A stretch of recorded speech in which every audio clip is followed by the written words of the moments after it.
This afternoon we're trying to do a couple of things, and I think Carrie got the ball rolling, reintroducing Bull. We are very serious about being in the managed hosting services business. Our corporate parent, which is based in Paris, France, is the third largest IT service provider and hardware provider in all of Europe, only behind IBM and HP. And that's a pretty impressive thing to be. We're much smaller here in the States. We've downsized. We've gotten out of some of our direct hardware provisioning services. We're still squarely in managed services here in Phoenix, our primary market. Although you've seen we've distributed across most of the country, our focus is the Southwest. And we want to exploit our presence here. We want to better exploit our R&D presence here. I'm going to talk a little bit about the next generation data center, which is one of Bull Worldwide's key four thrusts. And this brings us into the whole arena of virtualization and cloud computing.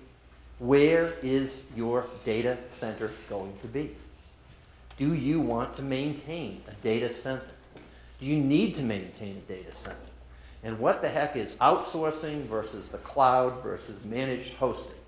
They're all different flavors of, I think, the same mixed bag. Is computer systems for corporations today, when you take networking, when you take the explosion of the number of servers and the explosion of data, is managing that complexity becomes a more and more and more difficult task for every company that's out there today. So how do you get out of having to do some of that work so that when Cisco requires you to do an iOS upgrade, or Microsoft requires you to do an upgrade, or even VMware requires you to do an upgrade, that now proliferates through your organization, and you've got a bigger and bigger and bigger burden to maintain your infrastructure, maintain your applications. And I'll be frank, I'm an old programmer, maybe not that old, but pretty old. I've been in this industry 35 years now. That scares me when I tell my kids that, because I am old. But what really provides value to companies? Is it computers? Is it networks? Or is it the software that's really running on them? I'm an applications guy. I believe the value to corporations is derived from the applications that run on all that infrastructure. And anything that takes away your ability from evolving your applications infrastructure is a waste of, quite frankly, a waste of your corporate resource and time. And that's why outsourcers, managed hosting services providers, and now cloud providers are so attractive to IT directors and CIOs. It lets them get rid of the maintenance headache and deal with evolving service to their clients. So let's see if I can operate this correctly. So I want to spend a little bit more time telling you about what we're doing in Europe and what we're bringing here to the States. Then we're not a small company. So when people say, who are you? Worldwide, we're a $1.75 billion company. We've been profitable the last 2 years. We're anticipating growth somewhere in the 20% range this year. We're growing. We're here to stay. 9,000 employees worldwide.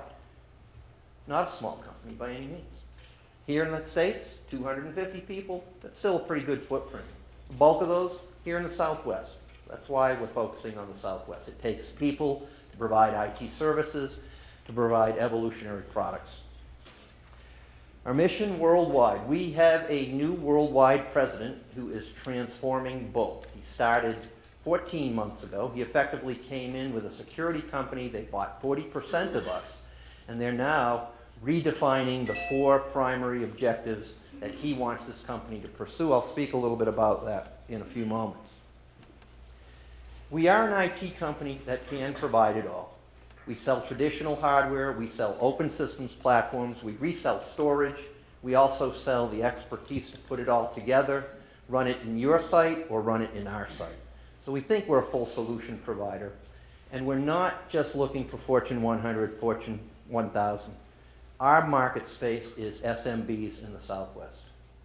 You know, we can't buck heads day in and day out with IBM and HP. They just have too much scale. But we feel that there's a middle-tier market that really needs assistance in dealing with these same issues, because as they're going up their own revenue growth path, their technology is proliferating, and their complexity is proliferating. So that's where we want to come in and help. Bull is an innovative company. It's just not known here in North America. We've been a strategic R&D development partner with IBM in the AIX world for 20 years. We helped develop, cooperatively with IBM, their high availability offer 16 years ago. We're now moving into data center, providing hardware capacity in data centers that provide platforms for extreme consolidation and extreme computing. Bull has produced our new HPC model line, and I believe is of the top 30 largest computer installations for high-performance computing in the world. We're in 12. We're very well received at the high-performance computing show that was held, I believe, last year in Seattle. Portland. Somewhere up there on that northwest coast where all the hardware, software types live, right? But I think our recent thing was the 6th largest implementation for high-performance computing in the world was just sold to Japan. And for a Japanese outfit to buy a French product, I don't know if you recall 15 years ago the political wars that were going on between those governments. That's a remarkable move forward. Data centers, we're investing heavily in our data centers in Europe as well as in here to get us to the state of the art. And we're introducing certain levels of that extreme computing capability in order to virtualize workloads. And once again, pursue green initiatives. Business solutions, we have competency centers basically in Europe in all the major applications. Oracle, SAP, you have to play at the application space to be successful. The reason for that, once again, no one really cares what you're running on anymore. They want to know your SAP environment is running your factory effectively. They want to know your Oracle environment is doing whatever it is Oracle does, which is darn near everything now. Darn near everything. So you have to be able to play in the business solution spheres. And our new security options based upon the Amesis Corporation, which has a major presence in Canada, is offering military-grade security to military institutions around the world and is now desirous to bring that into the commercial sector. So we're at a very interesting transition point in Bull, at least for the time I've been here, which is a while. Today I want to talk about virtualization and the cloud. Well, I believe it was more than 6 years ago we started partnering with VMware on a worldwide basis.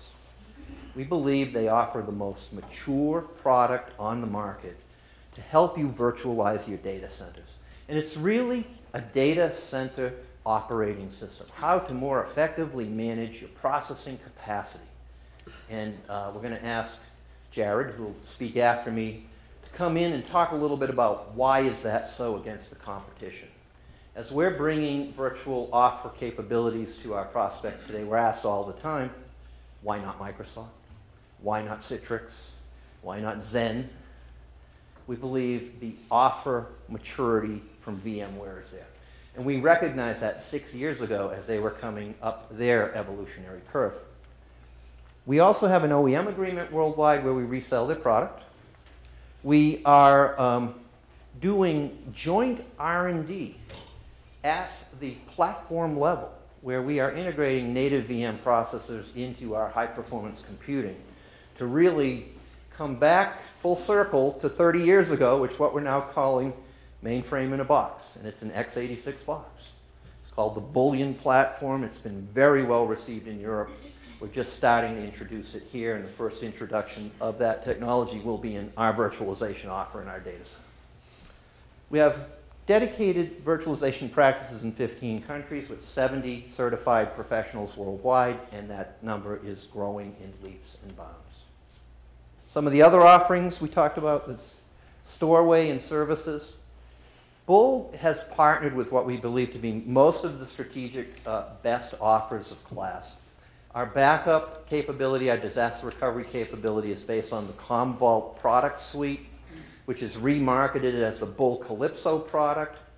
But we've also been able to bring Commvault and VMware together into our Bull offer to make sure all of that plays to be the best it can be and most efficient it can be. So a long proven history of a strong relationship and a go-forward strategy with VMware itself.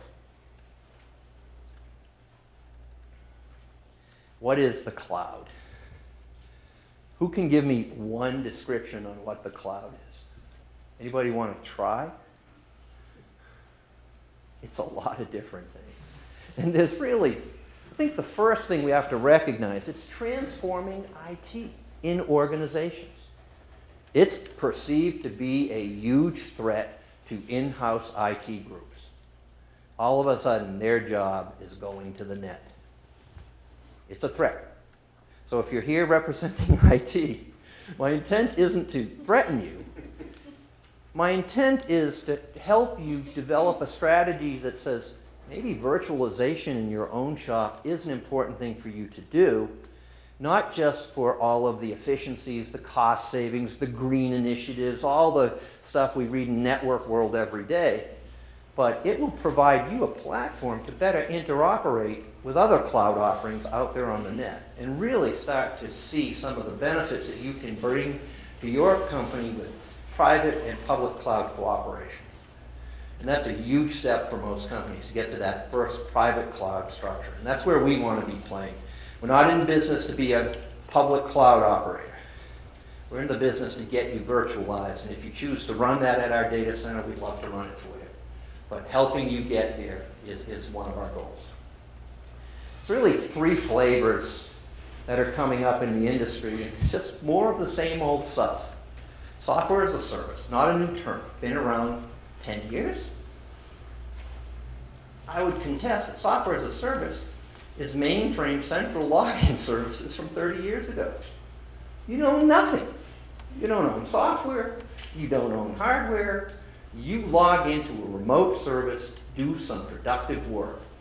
And what we've seen now with the really good software service providers, they provide a class of service on applications and the use of their applications that normally internal IT organizations can't. They don't see the broad-based deployment of it. And that is, I think, the single most attractive option. You know, I'm really buying a solution. I don't care what it runs on. I want the derived information and the business benefit it's going to give to me. And those are the guys who are really making inroads in the cloud today. Pick one, Salesforce.com. Probably your corporate travel agencies. They're all in that space. The next one is just infrastructure as a service. And the whole concept of I only want to buy capacity when I really need it. I don't want to have to invest in capacity to absorb my multiple processing peaks. Is there a way I can turn it on and off? And most of the cloud service providers today are finding ways where if you have a private cloud in-house and a public cloud provider and you need more processing and you don't want to buy more hardware, you can move an image to their site for some duration and then move it back when you don't need it. And that provides flexibility to IT organizations. That's typically something that you have to really know your business cycles of processing. Virtualization brings some of the tools to the table to really help you get your hands around that. Platform as a service is this latest buzzword that's out there.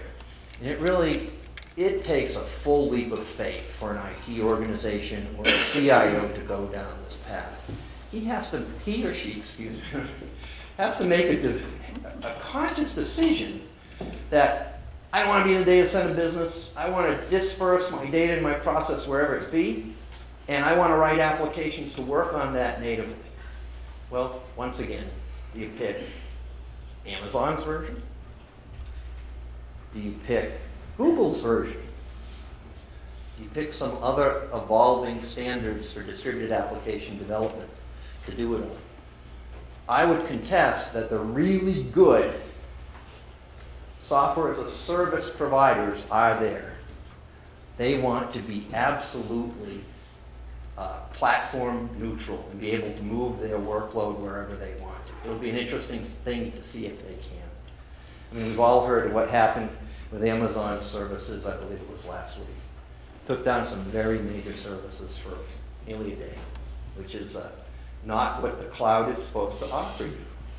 The cloud is supposed to offer you the holy grail. Performance on demand, instantaneous disaster recovery, high availability operation. That's how people are selling the cloud today. So the fact that Amazon went up, major black eye, major black eye. I'm sure they'll get to that. Item 5 in the cloud. You've all heard this. Security and privacy. There are just some regulated industries that will not allow you to not know where your physical data is. Medical records management at the moment is a big one. And what's coming down the pike with medical records management in the next 5 years, if they can ever develop a standard that applies to the whole country, which I think is going to be the single largest impediment to national health care. What we heard, I think, from the High Tech Council 5 months ago, Arizona's been trying to develop their medical records standard for 6 years. And they're not anywhere closer to getting there after 6 years of focused group efforts. But I contend that for those companies that really are concerned with knowing the physical location of their data and the real practice for protecting it and can deal with their vendors, that is a private cloud solution of some kind. And you'll be able to get that and do that with your managed hosting services providers, like Bull or like several others that are out there. And I would contest you want to keep that data as physically close to your operation as possible if you're choosing to run it at a managed hosting services provider. Because there's always this other problem, which I'll talk about in a moment. No one goes to the cloud in one big jump with everything. They go in pieces. Application 1, application 2, application 3, probably to several vendors. However, you're taking what you controlled in-house, and the single biggest problem I see in Bull's corporate application infrastructure is it's never the cohesive applications. It's the interchange of data between them that forms solutions for corporations. And it's usually that gel that's a custom in-house development. So if you've built that based on a set of standards, and you go into the cloud, and there's a whole new set of standards evolving. What's the right standard for you? It's a really hard decision because you're going to have to rewrite some of your interfaces. And that's a lot of work. So you've got to balance always, what is the cost savings I'm looking for in the cloud versus what's the other work I'm going to have to get done to get there. And once again, it's Applications Evolution 101. Nothing ever comes for free. There's trade-offs all along the way. Virtualization. How does it fit in the cloud? Well, first of all, it's how the cloud providers do it. Virtualization, which lets you replicate processes and put them on multiple processors, which may be located in different physical locations so that your primary service site goes down, it's already replicated to your secondary service right to give their continuous operation. That's what virtualization really enables. And it's something you need to think about if you're thinking about bringing your own corporations into your own private cloud. How are you going to handle all of those other traditional IT problems? Disaster recovery, cost minimization.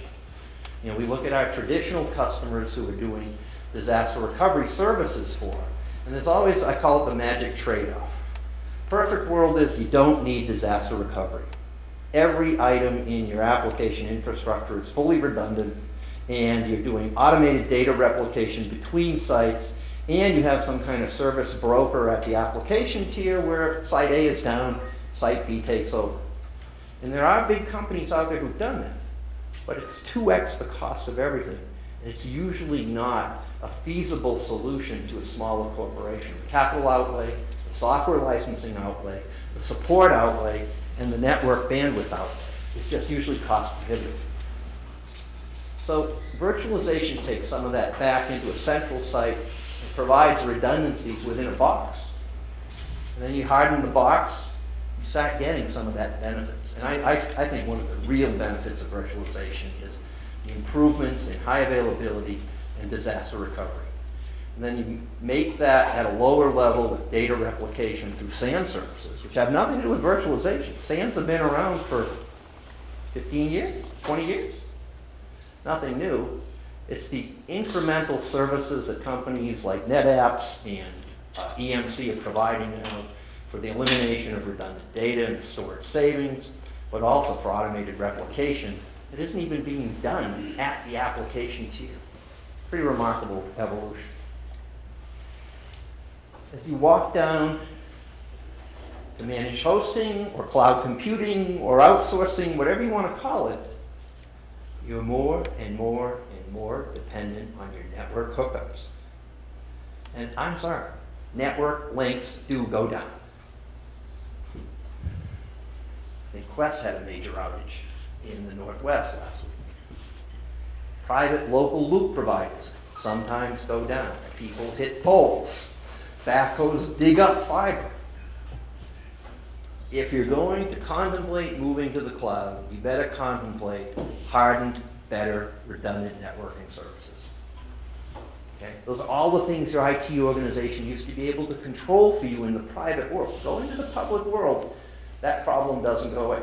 You can have the best software as a service provider out there. If you can't get to them, it does your company no good.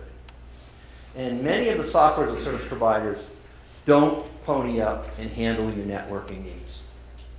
They just say, come on, get us through the internet. The internet never goes down in total. Pieces of it do. So you really need some managed network services to help you over that gap as well. Bull offers those. If you're interested, we'll help you work out a plan, a redundant networking plan as you start to structure moving workloads offsite. And that's really what the cloud is, moving your corporate workload offsite. Innovation versus capitalization. Virtualization costs money.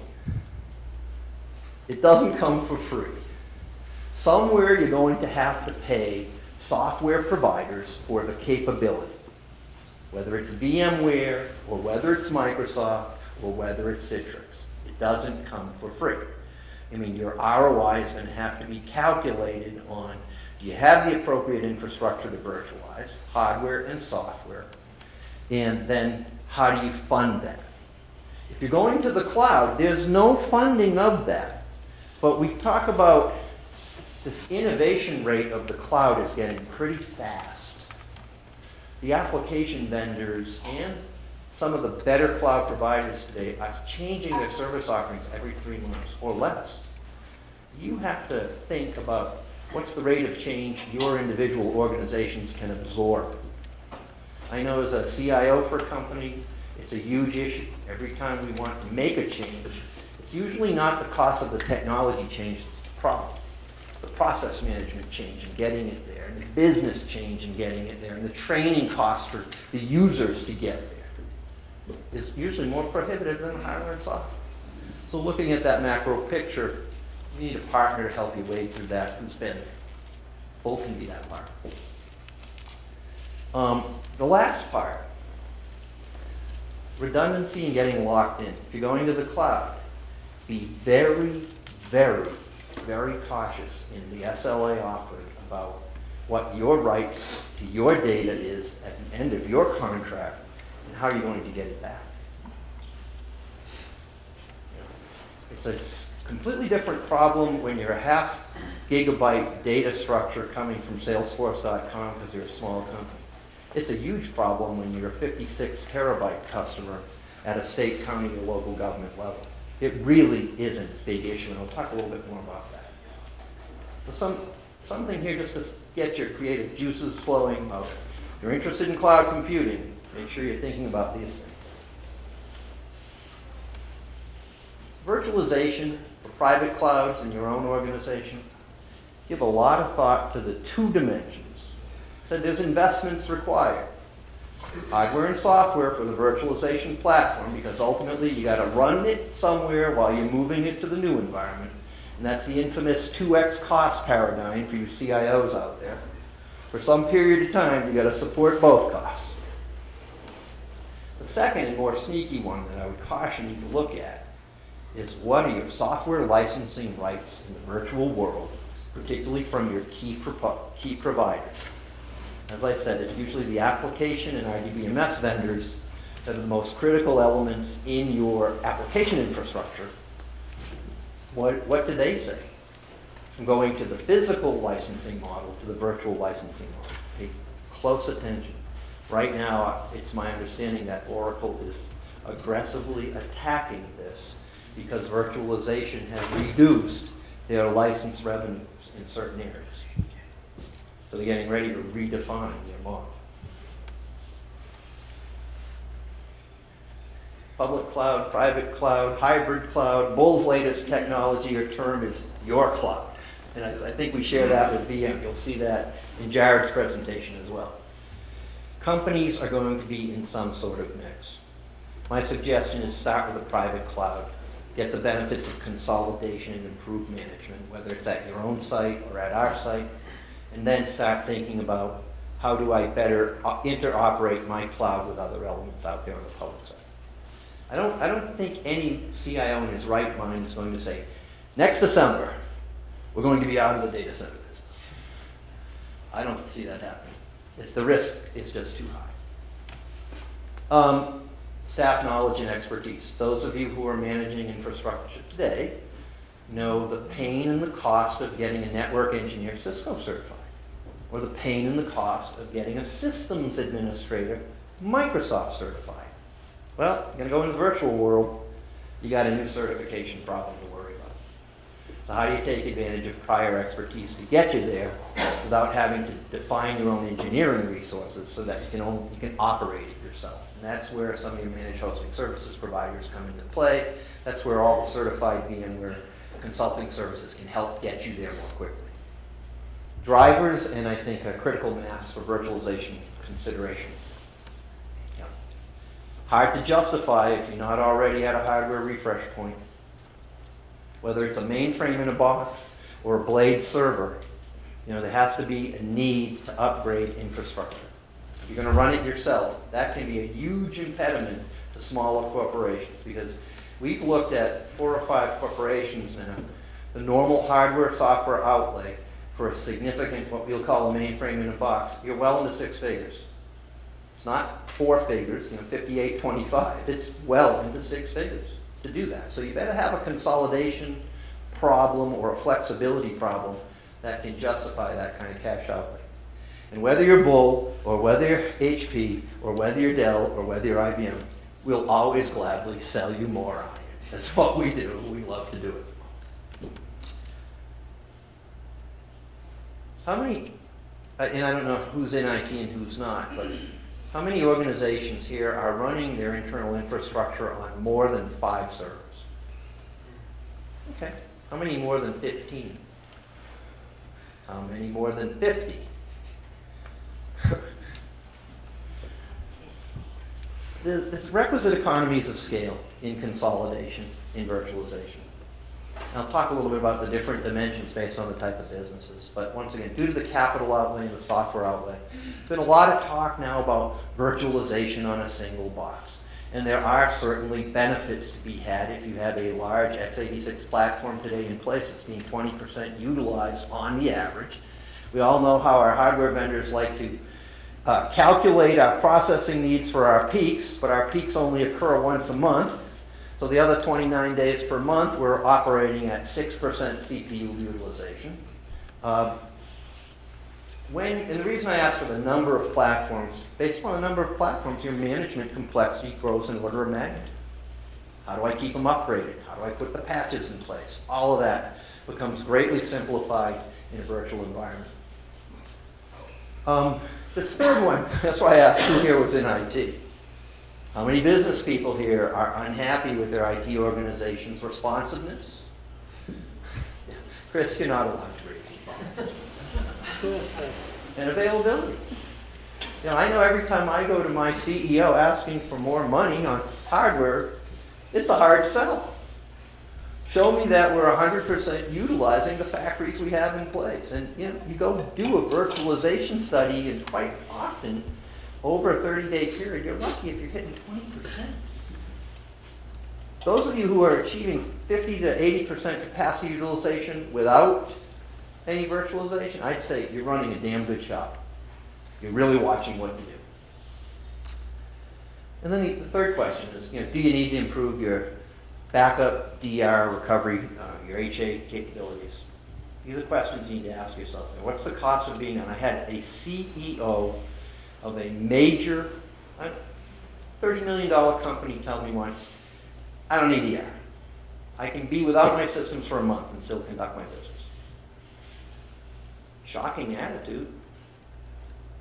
Absolutely shocking attitude. But he believed. He could. So don't sell DR to that guy. He's not going to buy it. Not going to buy it if it's free. Anyway, other considerations. You know, you're going to have your application support people tell you, you cannot virtualize this application. We had a conflicting vendor telling one of our prospects in the Midwest that SAP can't be virtualized. After speaking with VMware, after speaking with our European partners, there are tens of thousands of instances of virtual SAP out there, so we don't understand that. Pulse platform, based on an x86 Intel product, I mean, that's where the economies of scale are coming now. You get a small mainframe-like computer for it. It used to take 90 processors. You can now do the workload on 16 cores. I'm not going to go through that, but yeah. We offer a product that was designed for virtualization from day one. And this is the lovely green box and fans diagram, I call it, but it allows you to scale up processors and memory in synchronization. Some of the characteristics, you know, and if you're one of these profiles, think hard about what your benefits of virtualization will be. Hey, if you're a hosting company like me, virtualization makes good sense. If you're a government agency and you got to attack high availability and high performance, and you don't have it today, and you can't afford a second data center, and you can't afford a full second stack of complete technology, high availability characteristics of the virtual environment, particularly in VMware, which Jared will talk about, are nothing short of phenomenal. They really can help you better protect your corporations without completely replicating your investment. Normally high-tech software development organizations, how many of you represent R&D groups? I've been the CIO for 2 companies where I had 200 to 300 engineers at one time. They are the biggest consumers of CPU cycles you will ever see on the face of the planet. And if they need 6 machines, the next day they need 12. Virtualization allows you to meet their demand without actually giving them physical platforms. It really scales in an R&D environment. And then it gives you as an IT director more flexibility to monitor their consumption. I mean, even at Bull, I've been in engineers' offices where they have 6 machines in the office. 3 of them sitting idle. 3 of them may be processing something, but they're out of the corporate IT control. You don't know what they're doing with them, but that is a consumption of corporate capital. Someone has to support those machines even in an R&D world. Virtualization really lets you put capacity at the hands of R&D guys who are very highly priced, I might add. The typical R&D software developer is probably well over 100K, even in the Southwest. Well over 100K, you're paying good engineers. So flexibility, and for a small to medium-sized business, this whole aspect of virtualization on a box really can help you. If you've got a big Dell server sitting around and it's not highly utilized, I would suggest really think about putting a virtual layer on that and seeing how much more workload you can get on that box. You'd be amazed. It's truly amazing. One case study out of Europe, we took one of our key customers who had 90 ERP SAP implementations. He was running 2 cores on a CPU per ERP. And in the competitive model, I believe this was against an HP Blade environment, we were able to come in and with our improved platform performance, get the number of cores down, which ultimately gets the number of software license requirements down. So the derivative savings was even more so than just the hardware savings. Carrie, we're going to make all of these available for people, right? Yep. You know, And when we started looking at the comparative assessment to HP, we were about 30% lower on the total virtual image cost than the competition at the time. That's a significant number. You know, if it was 10%, that's really in, you know, pricing and customer account management. But 30% is a huge delta and a huge savings.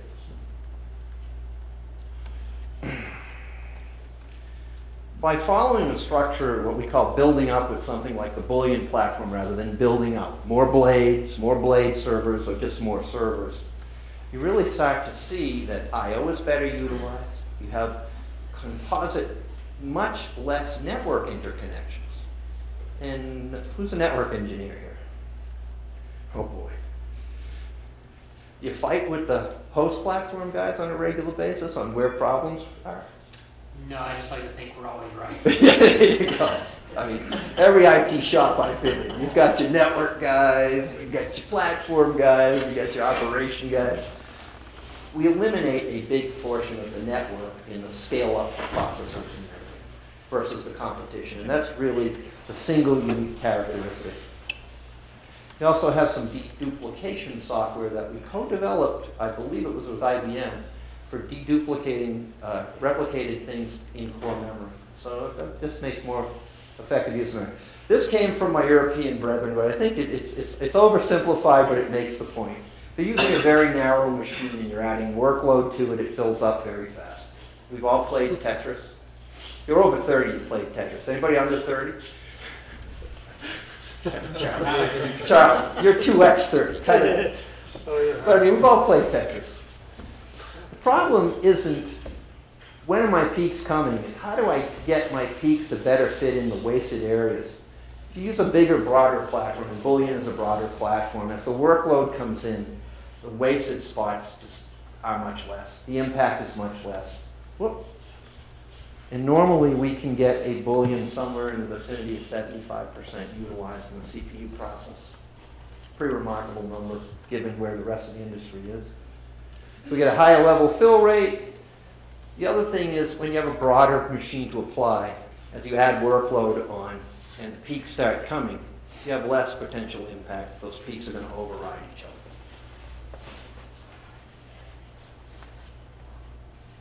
So we believe our scale-up strategy, it even limits some of the use in vMotion that utilities within VMware was designed to move workloads. You don't have to move workloads. We've got native things that does that for you in the event of recovery. High availability, the architecture was designed where everything is completely redundant. So unless you're hitting it with a, I don't know, what's a shoulder-mounted rocket-propelled grenade, there's no single point of failure that can take it down. Memory monitoring, all those wonderful things.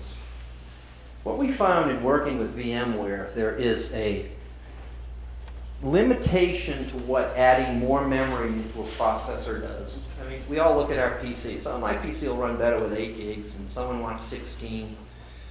We cap our Boolean products at 0.5 gig memory. Because in some actual testing, we found that when we went beyond that, the throughput performance for doubling the memory was only raised by 3%. And it's this next slide that I think makes much more sense. You've got to pair your memory with processor. Surprise, surprise. And going from a 4-socket to a 16-socket, you can start to see some of the spec improvements. Right now, the largest Boolean running in Europe is running, I think, nearly 900 virtual environments on a single platform, which is just a phenomenal number. And I don't know if that's in a lab or actually in production. But Bull in France was chosen to help virtualize the French Ministry of Finance. That's one of the projects they're working on, which required consolidating over 350 sites workloads. Huge number, huge number. So you're scaling up costs, you're eliminating some networking costs. Your licensing costs in something like Boolean, 1/2 of what they would be if you went with Dell or HP. And your power consumption, those of you where green computing is important, I know it is in my data center. I know that electricity costs for us are going through the roof. So anywhere you can consume less is a good thing. It's a socially responsible thing. Bull is now marketing itself as a socially responsible vendor and a socially responsible company. and they're actually proving it by bringing products to the market to help with that. Space savings. Our entire data center is going to go to the size of a rack for processing, a rack. Now, unfortunately, you don't get that kind of savings in space. Every time we add space, people use it up. So, it's the space that consumes much more physical space now, space management. So coming back, Carrie introduced us as an old mainframe outsourcing center. Well, we developed back in the 70s some of the core virtualization technology that's been in mainframes for that period of time. VM is a normal extension for us. We love it. Our R&D organization loves it. It plays in with our proprietary offer very well. I find this just unbelievable from a hardware engineering perspective. On-the-fly firmware upgrades? That's amazing. I don't know anyone else who can do that in the x86 product family right now. Flexibility, modular architecture, grow it as you need it. And of course, keeping in tune with our worldwide strategy, it isn't just a hardware offering. We offer the expertise that can come in and provide the consultancy services to help you effectively use it and effectively get there. Less physical servers, less software licenses, reduction of operational costs. You start to put 100 machines workload on a single machine. Just the management problem of the physical management problem of keeping 100 physical machines in sync gets dramatically reduced. And Jared will talk about how VMware helps with some of that. Pay as you grow. The way the technology was defined, you can buy in increments. You don't have to buy into the big mainframe up front. Pretty attractive. Native virtualization, we're not the only ones doing that. Dell does it, HP does it. But I think our partnership with VMware at the R&D level throughout the implementation level gives us a distinction. Green. Everybody wants to be green. Heck, Bull's corporate color. Green. We'll get there. And Bull Systems Manager, Bull, as I said, we've been in the mainframe world, we've been in the virtual world a long time. So how that plays with the VM Manager and the total platform operation is very well integrated. So you see who we're playing with. We're remarketing Intel, powered by Bull, running VMware, and giving you the green solution. I'm not going to go through this, but this gives you a comparative analysis where we are with the hardware vendors. We'll make sure you get a copy of that. Bull hasn't developed it all. We're strategic partners with the key players in the industry today. And we remarket directly through the Bull channel. But starting from the bottom up, storage, EMC, and NetApp, the two premier vendors out there, we believe. Commvault, some of the EMC software and semantic antiviral software. You still got to worry about those nasty little guys attacking your data. VMware on the Nova scale, we think it is the premier platform. That's why we're going to offer it in our data center first. We're not sure we'll offer it to the general market yet. We're working on that. We have a strategic partnership with Red Hat Linux. We're strategic partners with Microsoft. We've done co-development with them, both here domestically in the States and in Europe. Strong R&D partnerships.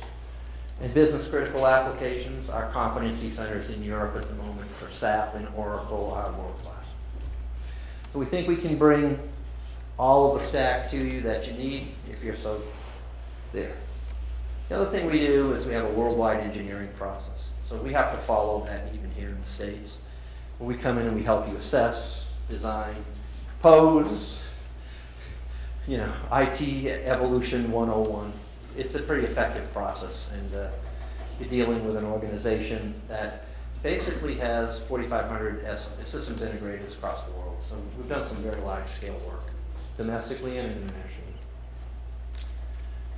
Certifications in all layers. We bring them to the table to help you. Summary, total cost of operation virtual. It's a no-brainer once you get there. But you got to invest up front to get there. It's not free. Less resources are needed. Jared was sharing What's the ratio of virtual systems administration to actual physical that you see on average? On average, one system admin to 30 physical, Yeah. or 1 to 300 virtual machines. Virtual. It just goes to show how much more effective a single guy can manage workload. It is true. Quality of service, if that's an issue to your company, virtualization can help you get better at it. Keep your systems up more, less downtime, better managed, etc. Performance, if you're consolidating workload, you can convince your boss I'm utilizing my factory components much more effectively. VMware provides you the tools to show them that and prove it. VMware also provides us the tools to come in and look at your existing workloads in order to map to what your real consumption requirements should be in a virtual world. And that's one of the value-added services Bull offers our customers. Cost savings, space savings, goes without saying. So, as you consider virtualization, we ask, if the cloud and virtualization's got you confused, and I get 3 emails per day inviting me to some session like this on virtualization or the cloud, or more effective use of green computing. If you need a partner to help you wade through it all, feel free to contact myself, Carrie, or Chris. We'd like to provide you professional services to do that, or even just have some discussions with you about how we can structure your thoughts so that you can go out and work more effectively with us as vendors. With that, thank you very much.